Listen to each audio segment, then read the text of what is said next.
विश्वास रख कि विनय भैया तेरी सारी प्रॉब्लम सॉल्व कर देंगे। लेकिन मंशा को इस घर से जाना ही होगा। वो खुद इतनी डरी डरी सी रहती है, वो किसी को क्या नुकसान पहुंचाएगी। विनय एक बार कहो ना कि तुम्हें मुझ पर भरोसा है। मेरे पूजा घर में कदम भी मत रखना। मेरे बच्चे को तो मार चुकी हो तुम, अब क्या इरादा है कविता को मारने का? मंशा इस घर के किसी भी काम को हाथ नहीं लगाएगी। कैसा भी तूफान क्यों ना हो भैया, आपका प्यार, आपका विश्वास मंशा का साथ देने के लिए डगमगाना नहीं चाहिए। ये अचानक मेरी खुशियों को किसकी नजर लगने लगी है? मुझे कौन सी गलती की सजा दी जा रही है? किसी ने ऐसा सोच भी कैसे लिया कि मैं किसी को दुख पहुंचा सकती हूँ? पता नहीं ये गलतफहमी मैं कैसे दूर करूं? मैं कविता भाभी का बच्चा क्यों?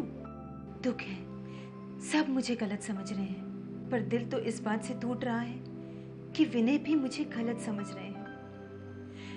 विनय, तुम्हारी नाराजगी मुझे बर्दाश्त नहीं होती। इस वक्त तो मुझे तुम्हारी जरूरत है, सबकी गलतफहमी दूर करने के लिए। और तुम भी मुझसे मुंह मोड़ रहे हो।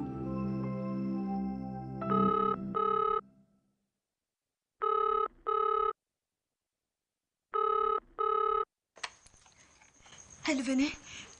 विनय। मंशा, अरे और लोग भी हैं जो तुझे प्यार करते हैं। हो भाभी, तू तो तेरी दुनिया में इतनी खो गई है और हमारे घर में तो तेरे बिना उदासी छाई है।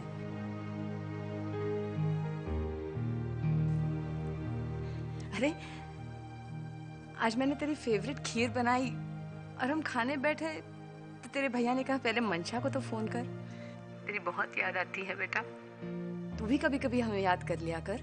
भाभी, याद तो उसकी आती है जिसे हम भूल जाए। हाँ हाँ जानती हूँ तू हमें भूली नहीं है, पर नेचुरल ही है ना, जब अपने आसपास इतने प्यार करने वाले लोग हो और प्यार की एक नई दुनिया बसी हो तो और कोई दुनिया क्यों याद आएगी।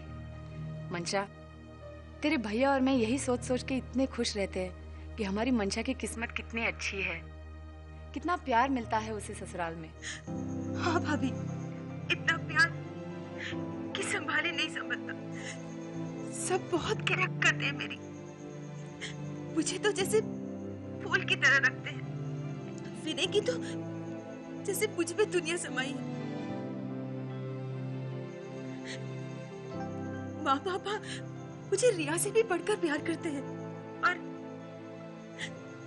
कविता भाभी और विजय भैया तो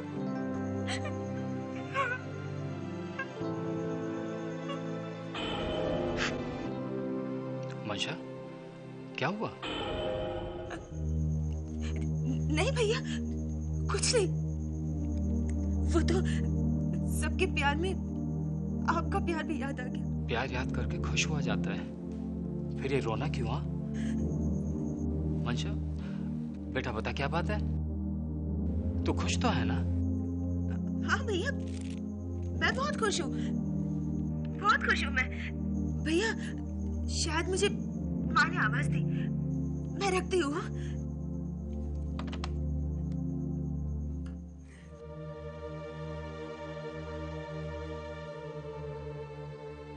क्या बात है, मंशा से बात करते करते आप परेशान क्यों होने लगे?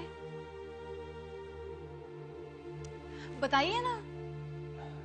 क्योंकि जिन खुशियों का दावा मंशा कर रही है उनमें मुझे परेशानियों की लकीरें दिखाई दे रही हैं। आप तो बस यूं ही। नहीं रेणु, मंशा को बचपन से पाला है मैंने, उसकी मुस्कुराहटों और आंसुओं से अच्छी तरह वाकिफ हूं मैं। मुझे ऐसा लगता है रेणु कि मंशा हमसे कोई ना कोई बात जरूर छुपा रही है। भगवान न करे हमारी मंशा को दुख छूकर भी निकले, पर अगर आपको ऐसे लगता है तो यहाँ बैठ के परेशान होने से क्या फायदा। चलिए ना उसे मिल आते हैं, नजदीकी तो है।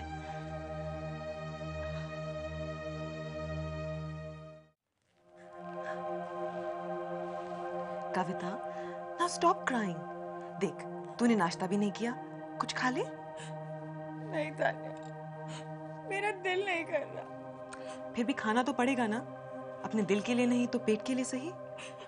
तान्या, काश मैं भी अपने बच्चे के साथ मर गई होती। अरे नहीं बेटा, ऐसे नहीं बोलते हैं। देखो, मैं मानता हूँ कि जो कुछ हुआ वो गलत हुआ, खराब हुआ, लेकिन अब ऐसे रो रो के तुम अपनी तबीयत खराब करोगे, उससे कुछ हासिल तो नहीं होगा ना, हैं? और तुमने कुछ खाया भी नहीं है। चल बेटा नाश्ता करो, चल। पापा मेरा मतलब है अंकल, मैं भी यही कह रही थी कविता से। और आप फिक्र मत कीजिए, मैं हूं ना इसके साथ, मैं इसे नाश्ता करवा दूंगी। हाँ बेटा, जरा इसके साथ ही रहना, बहुत टूट गई है बेचारी। अंकल बात भी तो छोटी नहीं हुई है ना इसके साथ, और फिर रिकवर करने में वक्त लगता है ना। थैंक्स बेटा, ऐसे वक्त में हमारे कविता के साथ रहने के लिए शुक्रिया। अरे अंकल, ये क्या बात कर दी आपने? ये दुख का वक्त है, और अगर साथ चलेंगे तो सफर आसानी से कट जाएगा ना।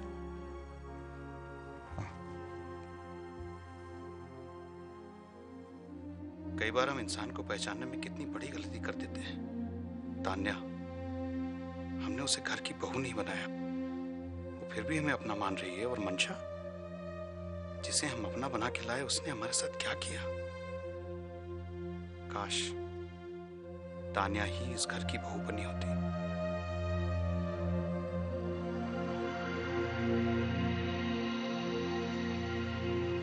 बस रिया, मुझे समझाने की कोशिश मत करो।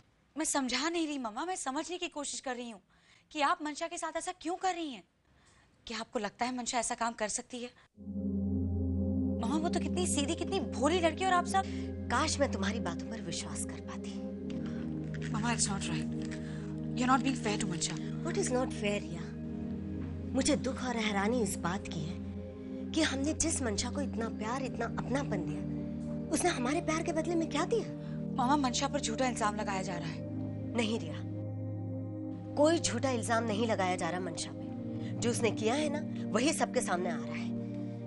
कविता के एक्सीडेंट की जिम्मेदार भी वो ही है, और अब इसमें दो राय वाली कोई बात ही नहीं है। ये मेरी राय नहीं है मम्मा। और मम्मा आप तो ऐसी बातें करती हुए अच्छी भी नहीं लगती। नहीं रिया, अब बात करने के लिए रह ही क्या गया है कि इस घर का चिराग चलने से पहले ही बुझ गया। बेचारी कविता की हालत देखी। और मंशा की, क्या उसकी हालत देखी आपने? मत सुनाओ मुझे उसकी बातें। सबसे उसकी सच्चाई सामने आई है ना कि उसने कविता के बच्चे को, मुझे उसकी शक्ल देखने की इच्छा नहीं होती। आई विश हमने को इजाजत ही नहीं दी होती उससे शादी करने की। न वो बहू बन के इस घर में आती, और न इस घर को ये दिन देखने पड़ते।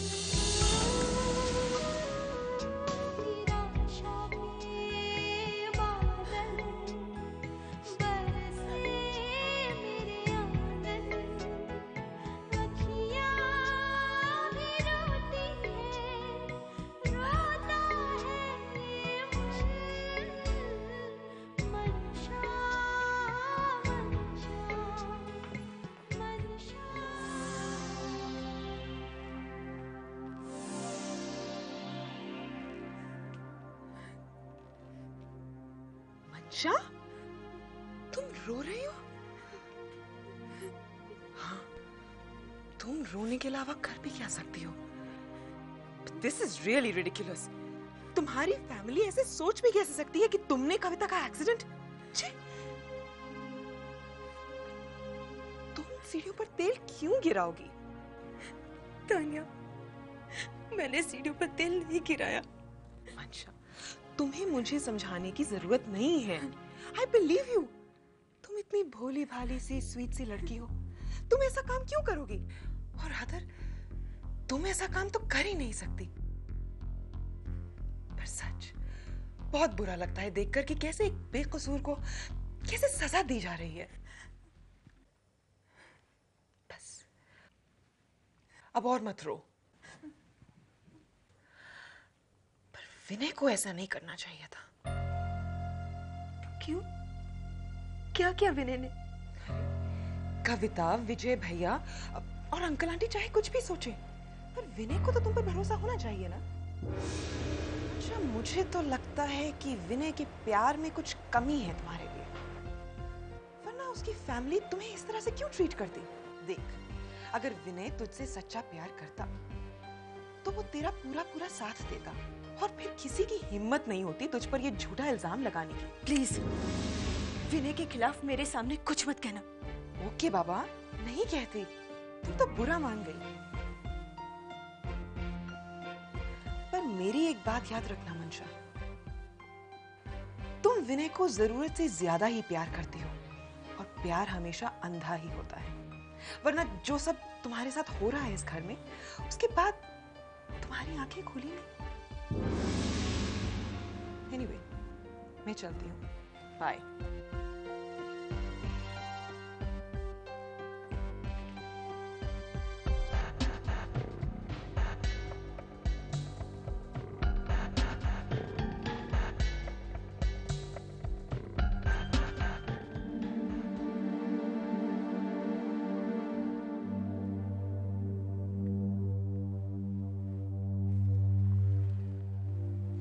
माफ़ कीजिएगा, हम लोग बिना इन्फॉर्म किए यहाँ चले आए। दरअसल बात ऐसी थी कि काफ़ी दिनों से हमारी मंशा से कोई बात नहीं हुई और हमें उसकी काफ़ी याद भी आ रही थी, तो मिलने चले आए उससे। मंशा आपको शिकायत का कोई मौका तो नहीं दे रही ना? नहीं, मंशा हमें शिकायत का क्या मौका देगी? उसने तो वो काम किया है कि अब जाने दीजिए ना। अपना दुख पराये लोगों के सामने क्यों दिखाते हैं? हमारी मंशा की वजह से कोई दुख पहुंचा है आप लोगों को? दुख? उसने तो वो काम किया है कि कोई दुश्मन भी ना करे। मंशा ने कविता का बच्चा छीना। क्या? पर मंशा ने जानबूझकर सीढ़ियों पर तेल डाल दिया, कविता का पैर फिसल गया। आपकी बहन को बहू बनाकर हम बहुत बड़ी कीमत अदा कर रहे हैं। देखिए, आप मंशा के ऊपर बहुत बड़ा इल्जाम लगा रहे हैं। रेणु, नहीं अशोक, आप ही बताइए, क्या हमारी मंशा ऐसी गिरी हुई हरकत कर सकती है? और क्यों करेगी वो ऐसा? क्योंकि उसका एक दिन पहले कविता के साथ झगड़ा हुआ था। देखिए, हमारी मंशा की तो ऊंची आवाज तक नहीं निकलती और आप लोग कह रहे हैं कि उसने झगड़ा किया। आप कहना क्या चाह रहे हैं कि हम लोग झूठ बोल रहे हैं?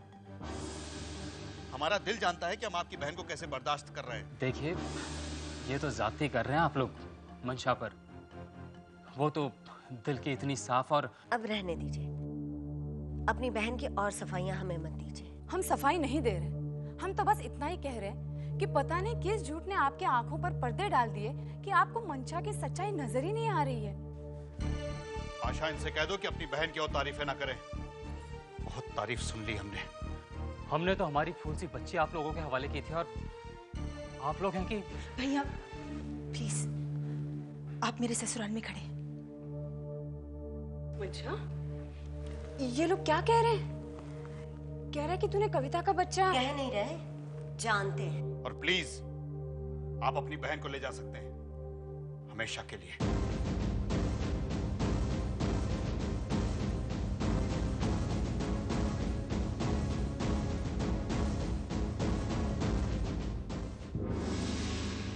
मंशा, क्या हो रहा है ये सब? हाँ, तेरे भैया तो तेरे साथ फोन पे बात करने के बाद से ही परेशान है। कह रहे थे कि कोई बात है कि मंशा खुश नहीं है। पर इतनी बड़ी बात, इतना बड़ा इल्जाम। मंशा, तू चल हमारे साथ, तू अपने घर चल। नहीं भाभी, यही मेरा घर है, ये लोग ही मेरे परिवार हैं। और विनय तो मेरी जिंदगी है, मैं ऐसे कैसे उनको छोड़कर चली जाऊं? और भैया, आप ही ने तो मुझे समझाया था ना कि शादी के बाद यही तेरी दुनिया है। भाभी, मैं ये घर नहीं छोड़ सकती। मैं इस घर में कसम लेकर आई थी कि विनय के साथ जिंदगी बिताऊंगी। हाँ, अगर विनय मुझे कहे कि यहाँ से चली जाओ तो चली जाऊंगी, लेकिन मैं ये घर, ये दुनिया छोड़कर कहीं नहीं जाऊंगी, कहीं नहीं जाऊंगी। भगवान करे तू हमेशा आबाद रहे। और मंशा, अपने भैया की एक बात हमेशा याद रखना, तेरे इस भाई के घर के दरवाजे हमेशा तेरे लिए खुले हैं।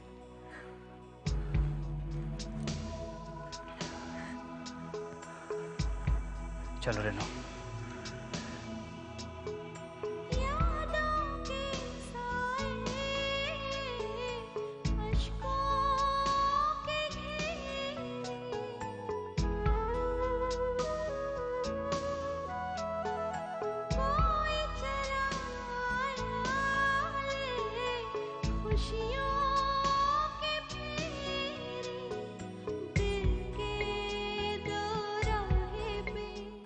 कविता, ये तुम क्या कर रही हो?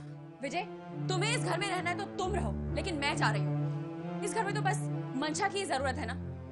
मेरी हैसियत ही क्या है इस घर में? Will you please stop talking like this? क्यों विजय, ठीक ही तो कह रही हूँ ना मैं।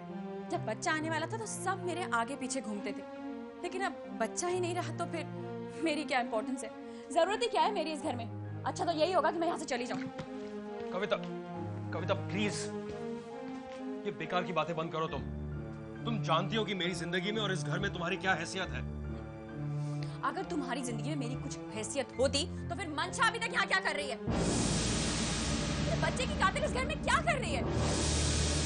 कैसे बर्दाश्त कर पा रहे हो उसे? बहुत बड़ा दिल है ना तुम्हारा। लेकिन उस माँ के दिल से पूछो जिसने बस अभी अभी एक नन्ही सी जान को अपने अंदर महसूस करना शुरू किया था। अरे अजीब सा खालीपन, एक अधूरापन है मेरे अंदर, और सबका कारण है मंशा। और जब तक वो इस घर में है, मैं इस घर में नहीं रहूंगी। मैं जा रही हूँ, मैं जा रही हूँ मुझे। मंशा, इस सब का कारण तुम ही हो। तुमने ही मुझसे मेरी खुशियाँ छीनी है, और मैं तुमको बदुआ देती हूँ कि तुम मेरी जिंदगी भर खुश नहीं रह पाओगी। भाभी प्लीज, मैंने कुछ नहीं किया। झूठ, बार बार झूठ। भाभी प्लीज, मेरा यकीन कीजिए, मैंने तेल नहीं गिराया सीढ़ियों पर। बकवास बंद करो। बस भाभी, बस अपने गुस्से पर काबू रखिए। विनय, कविता का हाथ छोड़ो। भैया, इन्होंने मंशा पर हाथ उठाया। ये है ही इस काबिल। और ये औरत अब तक इस घर में क्या कर रही है? ये मत भूलिए कि ये औरत मेरी पत्नी है।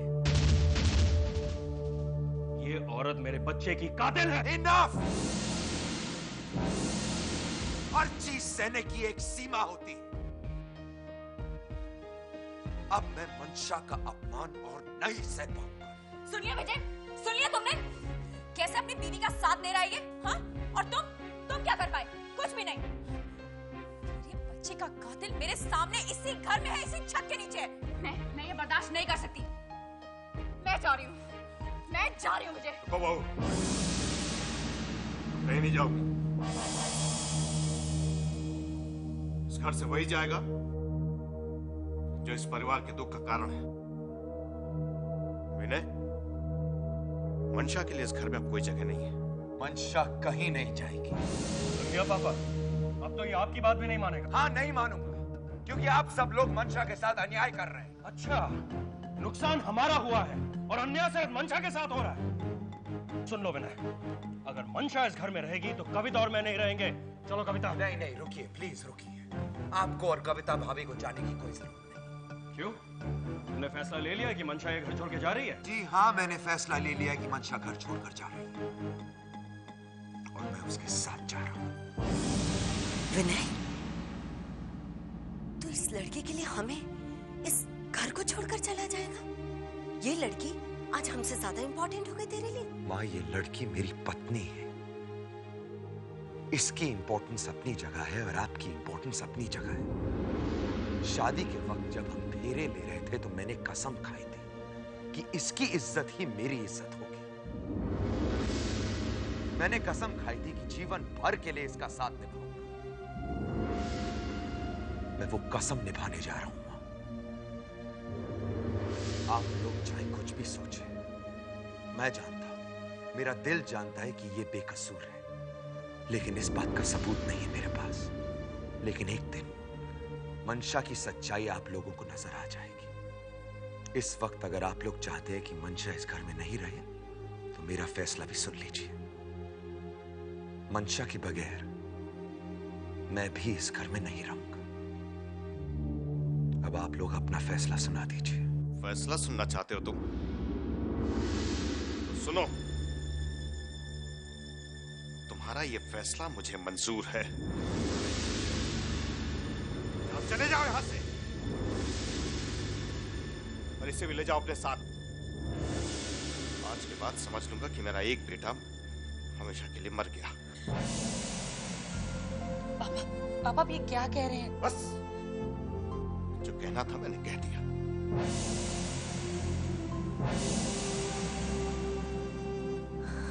ये कैसी मनुष्यत छा गई इस घर में।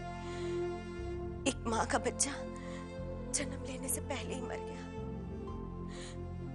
और एक माँ को बेटे को जन्म देने के बाद, उसे बड़ा करने के बाद बेटे के मरने की बात सुननी पड़ती है। पापा मुझे माफ कर दीजिए, मुझे एक और मौका दीजिए, लेकिन हमें अपने से, इस परिवार से जुदा मत कीजिए प्लीज।